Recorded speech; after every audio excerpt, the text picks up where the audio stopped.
Desa Seda merupakan desa yang mempunyai sumber daya alam yang sangat melimpah. Berada di kaki Gunung Ciremai dan berbatasan dengan wilayah hutan Taman Nasional Gunung Ciremai. Melimpah dengan potensi hutan dan sumber mata air yang banyak. Tetapi, di balik melimpahnya sumber daya alam yang dimiliki Desa Seda, sumber daya manusia yang ada di Desa Seda tersebut belum berperan secara optimal. Dari sana lagi foto. Nengnya di sini nih, siapa namanya tuh? Mati.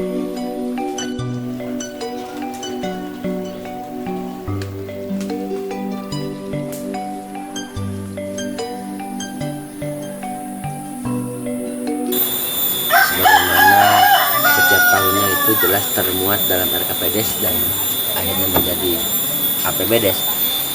Insya Allah mudah-mudahan kami sinergi dengan arah RPJMD Kabupaten Kuningan dan notabene kami dalam arah pembangunannya atau dalam kebijakan pembangunannya insya Allah selalu memperhatikan aspek lingkungan karena desa kami adalah desa atau kawasan konservasi. Pun demikian potensi-potensi alam atau sumber daya alam di Desa Seda, ya kami bersyukur. Sebenarnya desa kami ini luar biasa. Artinya apa sih yang tidak kami miliki? Ketika desa kami adalah desa di kawasan hutan Taman Nasional, masyarakat Desa Seda juga hampir mayoritas bercocok tanam dalam tanda kutip bertani.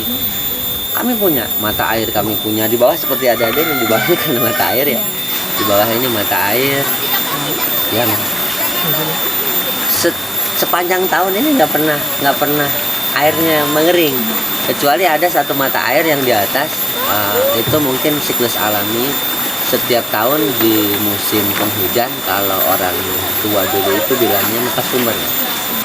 Jadi saat-saat tertentu memang di atas ini yang saat ini dimanfaatkan untuk air minum, air bersih itu airnya mengecil. Jadi ya mungkin ini sudah siklus alami, tapi mudah-mudahan kita pikirkan kenapa ini bisa mengecil supaya mata air itu jangan sampai mengecil karena air adalah sumber kehidupan. Potensi alam Desa Seda ya luar biasa, kami bangga menjadi bagian dari masyarakat Desa Seda karena potensi alamnya yang luar biasa. Tinggal mungkin ke depan bagaimana arah kebijakan pemerintah ini mendukung potensi alam ini disinergikan dengan potensi sumber daya manusianya. Karena sadar atau tidak, ketika potensi alamnya ada, bagaimana kita mengeksplor kekayaan alam ini supaya tidak akhirnya juga akan menjadi suatu hal yang merugikan bagi kita. Artinya bagaimana saya sangat apresiasi kopi, mungkin juga ada cengkeh. Ternyata kopi juga sudah bisa menjadi bagian daripada mata pencaharian warga masyarakat Desa Seda yang ya termasuk si bapak diantaranya mungkin menjadi bagian dari itu.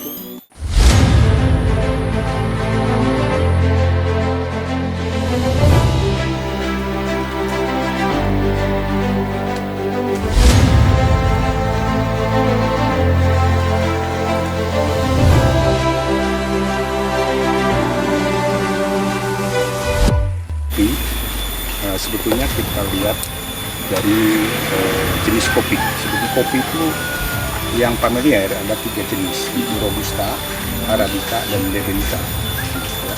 Idealnya ditanam di tanah seperti apa? Ya.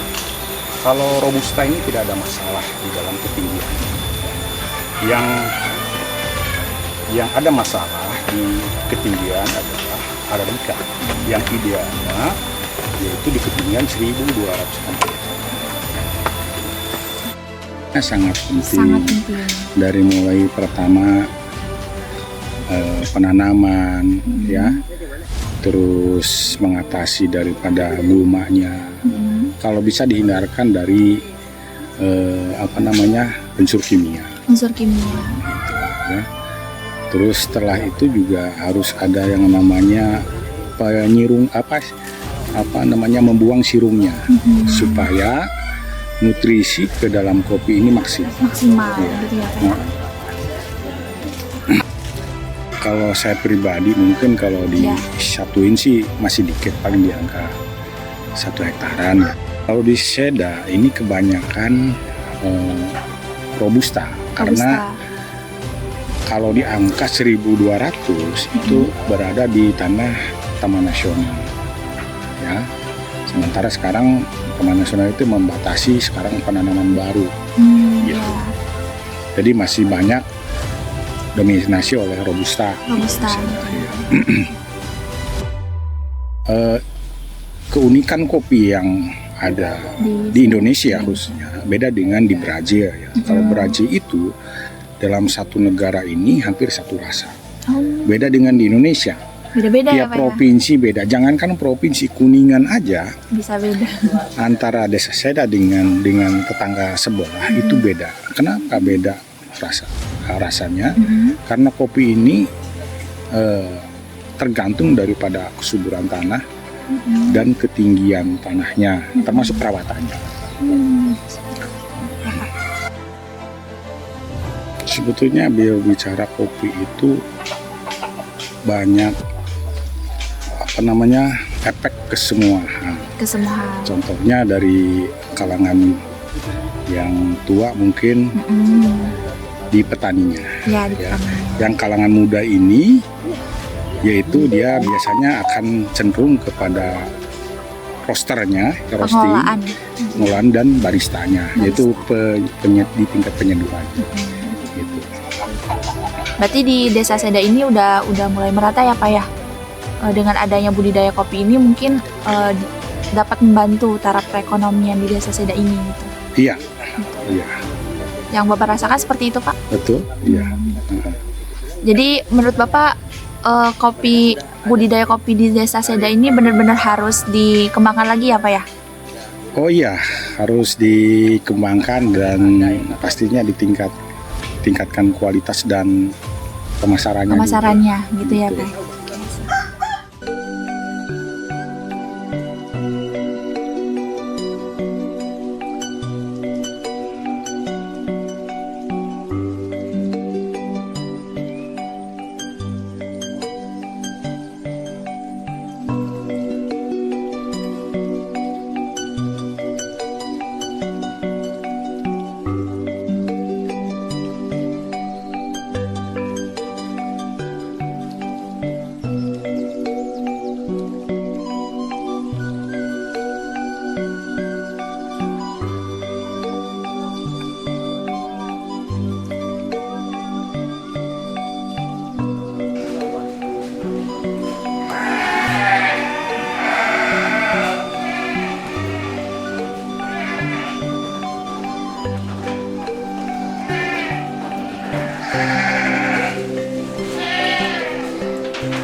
Kalau di domba kambing ya, kalau jenis domba kan beda ya.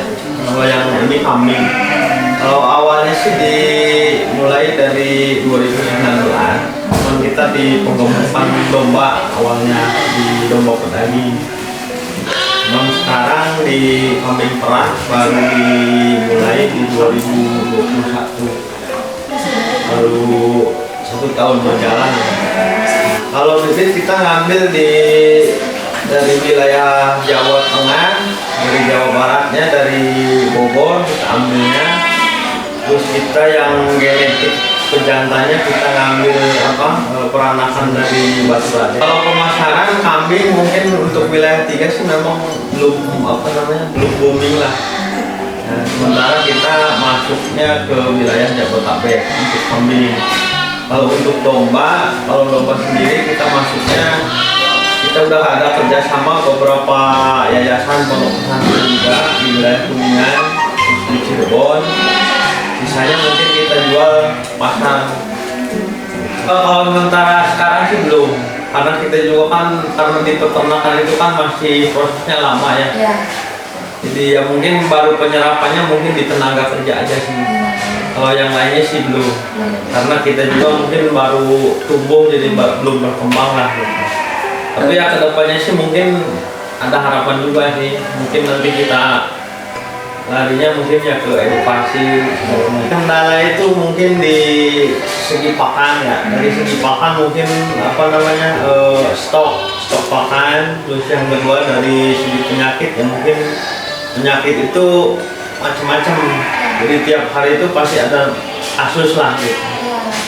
Terus dari perawatan sendiri, perawatan yang mungkin ngaruhnya ke penyakit juga kan, termasuk di kandang, termasuk hewan ternaknya. Dengan begitu, harus dilakukan beberapa langkah atau tindakan untuk mencapai keselarasan antara sumber daya manusia dan sumber daya alam manusia yang optimal. Di antaranya, identifikasi bakat dan minat. Kenali bakat dan minat individu dalam tim atau organisasi di desa Seda, seperti melalui wawancara atau observasi. Selanjutnya, pengembangan keterampilan. Berikanlah pelatihan dan pengembangan keterampilan kepada masyarakat, baik perorangan atau kelompok. Dan berikanlah kesempatan kepada mereka untuk mengambil tanggung jawab dan keputusan sendiri. Karena ini akan membantu mereka mengembangkan keterampilan kepemimpinan dan menggali potensi mereka yang belum terungkap. Selanjutnya, kesempatan pengembangan karir. Buatlah jalan pengembangan karir yang jelas bagi anggota, baik itu perorangan atau kelompok. Diskusikan tujuan karir mereka dan bantu mereka merencanakan langkah-langkah untuk mencapainya. Ini akan memberikan motivasi dan inspirasi yang diperlukan untuk menggali potensi mereka. Selanjutnya, mentoring dan pembinaan. Implementasikan program mentoring atau pembinaan yang telah disampaikan. Berdasarkan individu yang berpengalaman dengan mereka yang memiliki potensi untuk berkembang. Melalui mentor atau pembimbing, individu dapat memperoleh wawasan berharga dan bimbingan untuk mengoptimalkan potensi mereka. Dan yang terakhir adalah evaluasi dan pemantauan. Lakukan evaluasi berkala tentang perkembangan dan kinerja mereka.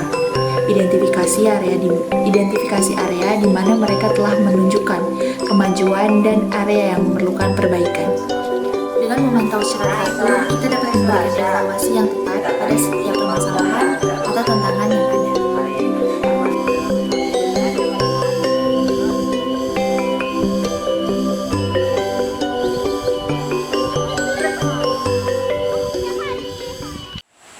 Jaga lingkunganmu, lestarikan alam. Salam rimba, lestari. Boneko, jaya. Boneko, jaya. Boneko, jaya, jaya, jaya.